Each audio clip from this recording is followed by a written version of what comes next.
Selamat siang semua, saya William Agung Anugrah Wacila Terputar dengan NIM channel 24010 akan mempresentasikan dengan materi pengantar hukum dan hukum bisnis di Indonesia yang diampu oleh Dr. Wirmeka Putra SMSI. Langsung saja materi pertama yaitu pengertian hukum. Hukum adalah seperangkat aturan atau norma yang dibuat oleh lembaga yang berwenang dan bersifat mengikat serta memaksa yang bertujuan untuk mengatur tingkah laku manusia dalam masyarakat.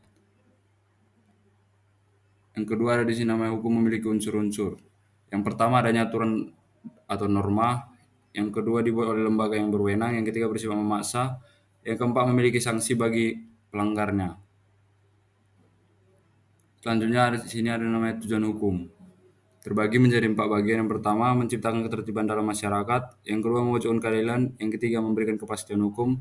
Dan yang keempat melindungi hak dan kewajiban setiap individu. Selanjutnya di sini ada fungsi hukum dalam kehidupan masyarakat, terbagi menjadi 4. Yang pertama sebagai alat pengatur ketertiban, yang kedua sebagai sarana penyelesaian sengketa, yang ketiga sebagai alat rekayasa sosial atau social engineering, yang keempat sebagai alat kontrol sosial. Selanjutnya ada definisi hukum bisnis di Indonesia. Hukum bisnis merujuk pada sejumlah aturan hukum yang mengatur aktivitas bisnis atau perdagangan agar berjalan dengan teratur, adil, dan memberikan kepastian hukum bagi para pelaku usaha. Di Indonesia, perkembangan hukum bisnis jalan dengan kemajuan ekonomi negara. Salah satu pondasi hukum perdata di Indonesia tetap berlandaskan pada Kitab Undang-Undang Hukum Perdata atau KUH Perdata dan Kitab Undang-Undang Hukum Dagang. Selanjutnya ada ruang lingkup hukum bisnis, terbagi menjadi 6. Yang pertama adalah hukum perjanjian mengatur tentang kesepakatan antara dua pihak atau lebih yang menimbulkan hak dan kewajiban.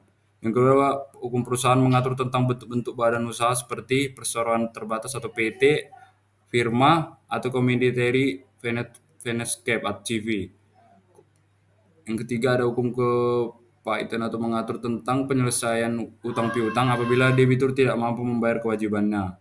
Yang keempat ada hukum perlindungan konsumen mengatur hak dan kewajiban konsumen serta pelaku usaha.